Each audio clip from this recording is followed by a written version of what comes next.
हिंदी साहित्य के 10 महत्वपूर्ण प्रश्न। पहला प्रश्न है, प्रगतिवाद के अंतर्गत कौन सा विचार अमान्य है? ऑप्शन है यथार्थवाद, रूपवाद, पदार्थवाद, समाजवाद। इसका सही उत्तर है रूपवाद। रूपवाद प्रगतिवाद के अंतर्गत अमान्य है। मान्य क्या क्या है? यथार्थवाद, पदार्थवाद, समाजवाद।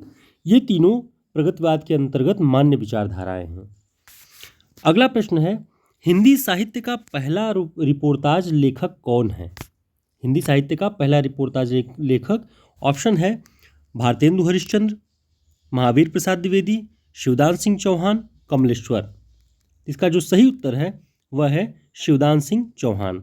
हिंदी साहित्य का पहला रिपोर्टाज लेखक शिवदान सिंह चौहान है। इनकी जो रिपोर्टाज रचना है लक्ष्मीपुरा, ये हिंदी साहित्य की पहली रिपोर्टाज रचना है।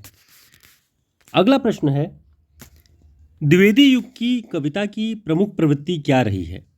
ऑप्शन है उपदेशात्मक एवं इतिवृत्तात्मक, प्रकृति चित्रात्मक, नवजागरण परक, नारी चेतनात्मक।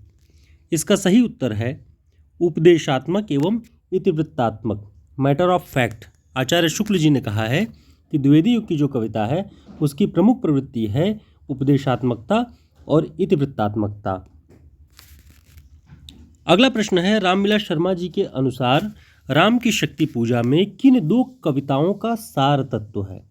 यानी कौन सी ऐसी दो कविताएं निराला की हैं जिनका सार तत्व राम की शक्ति पूजा में है?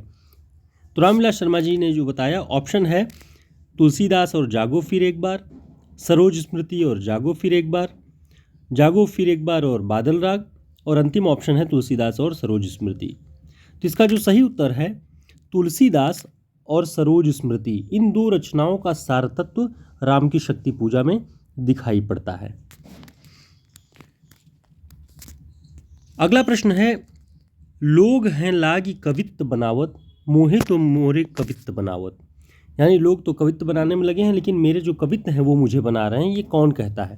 ऑप्शन है घनानंद, आलम, बोधा, ठाकुर। तो इसका जो सही उत्तर है वह है घनानंद। ये पंक्ति घनानंद की है। अगला प्रश्न है, आचार्य रामचंद्र शुक्ल किसके काव्य का विवेचन करते हुए चकपकाहट शब्द का प्रयोग करते हैं? ध्यान दीजिएगा, किसके काव्य का विवेचन करते हुए चकपकाहट शब्द का प्रयोग करते हैं? ऑप्शन है जायसी, कबीरदास, घनानंद, सूरदास। इसका जो सही उत्तर है सूरदास। सूरदास के काव्य का विवेचन करते हुए वो लिखते हैं कि ये चकपकाहट भरा काव्य है। अगला जो प्रश्न है, भरत मुनि ने किन 4 अलंकारों का उल्लेख किया हुआ है? तो वो 4 अलंकार जिनका उल्लेख भरत मुनि ने किया है, उपमा, रूपक, यमक, दीपक। आप इसे चारों को याद कर लीजिए। इन चारों अलंकारों का उल्लेख भरत मुनि ने किया है, उपमा, रूपक, यमक, दीपक। भ्रमर गीत सार में किन अलंकारों की प्रमुखता है? सादृश्य मूलक अलंकार। भ्रमर गीत सार सूरदास जी का, उसमें सादृश्य मूलक अलंकार दिखाई पड़ता है प्रमुखता से। विनय पत्रिका में तुलसीदास की भक्ति किस प्रकार की है? तो विनय पत्रिका में तुलसीदास जी की जो भक्ति है वह सख्य प्रकार की है। वहाँ सख्य भाव से वो आत्मनिवेदन करते हैं प्रभु श्री रामचंद्र जी से। अगला पॉइंट है, श्रद्धा को कामायनी क्यों कहा जाता है? जयशंकर प्रसाद जी की जो कामायनी है 1935 ईस्वी में, उसकी जो पात्र है श्रद्धा, उसे कामायनी क्यों कहा जाता है? वो काम गोत्र की बालिका है, कामदेव की पुत्री है, इसलिए उसे कामायनी कहा जाता है।